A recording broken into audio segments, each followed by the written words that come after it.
જામનગરના હાપા યાર્ડમાં 2 દિવસથી જણસની આવક બંધ કરવામાં આવી છે। હવામાન વિભાગ દ્વારા કરવામાં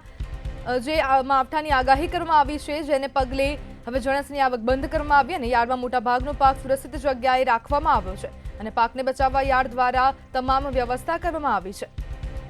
સમાચાર જામનગરથી સામે આવ્યા છે, જેમાં જામનગરના હાપા યાર્ડમાં 2 દિવસથી જણસની આવક બંધ કરવામાં આવી અને હવામાન વિભાગ દ્વારા માવઠાની આગાહી કરવામાં આવી છે। તેને પગલે હવે યાર્ડમાં મોટાભાગનો પાક સુરક્ષિત જગ્યાએ રાખવામાં આવ્યો છે અને પાકને બચાવવા યાર્ડ દ્વારા તમામ પ્રકારની વ્યવસ્થા કરવામાં આવી છે।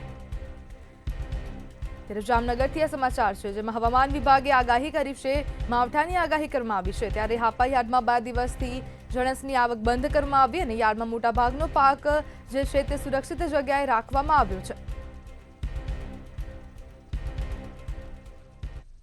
હવામાન ખાતાની વરસાદ માવઠાની આગાહીના પગલે જામનગરના હાપા માર્કેટિંગ યાર્ડમાં 2 દિવસ પહેલાથી જ ઘઉં, ચણા, ધાણા અને અજમાની આવકો જે વિશાળ જથ્થામાં અત્યારે આવતી હોય છે, તેને સદંતર 2 દિવસ પહેલાથી જ બંધ કરી દેવામાં આવેલ છે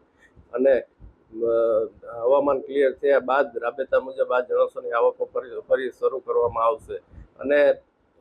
વેપારીઓનો જે કંઈ ખુલ્લામાં માલ પડેલ હતો તેને પણ 2 દિવસ પહેલા જ સૂચના આપી દેવામાં આવેલ હતી કે ભાઈ તમામ ખુલ્લામાં પડેલ માલ સલામત સ્થળે ખસેડી લેવો અને 70 થી 80% જેટલો માલ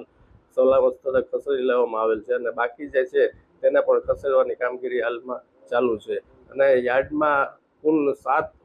કવર્ડ સેટ છે। એક સેટની ક્ષમતા 5 થી 6000 ગુણીની છે, એટલે આ 4 જણસી સિવાયની ઓછા પ્રમાણમાં આવતી તમામ જણસોની આવકો રાબેતા મુજબ ચાલુ રાખેલ છે અને તે તમામ માલ શેડની અંદર ઉતરે છે, જેથી કરીને કાંઈ બગડવાની બીક નથી અને એનું હરાજીનું કામકાજ પણ રાબેતા મુજબ ચાલુ છે।